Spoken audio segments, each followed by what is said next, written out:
Baik, shalom untuk kita semua. Perkenalkan, nama lengkap saya Yuverly Sumosogar, kelas C, semester 1, Prodi Bimbingan Konseling Kristen. Di sini saya akan menjelaskan tentang teori belajar behaviorisme. Teori belajar behaviorisme adalah teori belajar yang mengedepankan perubahan perilaku peserta didik sebagai hasil pembelajaran. Terjadinya perubahan tingkah laku diakibatkan oleh adanya interaksi antara stimulus dan respon. Teori belajar ini berorientasi pada perilaku yang baik. Apabila seseorang sudah mampu menunjukkan perubahan perilaku, maka dikatakan sudah benar. Artinya kegiatan belajar yang tidak membawa perubahan perilaku tidak dianggap benar menurut teori ini. Hal yang penting pada teori adalah stimulus dan respon karena bisa diamati adanya penguatan reinforcement, hal-hal yang bisa memperkuat respon. Penguatan ini bisa positif dan juga negatif.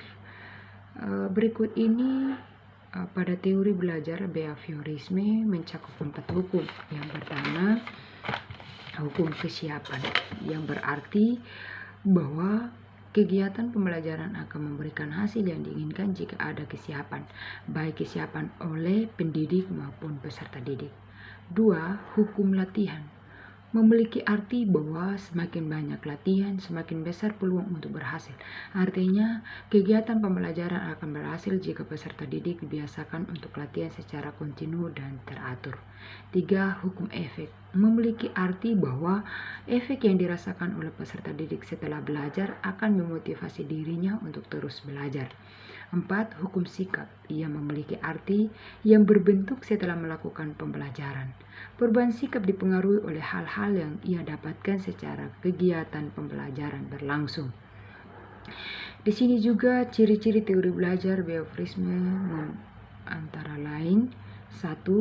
Mengutamakan pengaruh lingkungan. 2. Hasil belajar fokus pada terbentuknya perilaku yang diinginkan. 3. Mementingkan pembentukan reaksi atau respon.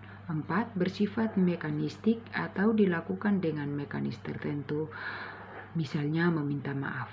5. Menganggap latihan itu ada hal yang penting dalam proses pembelajaran.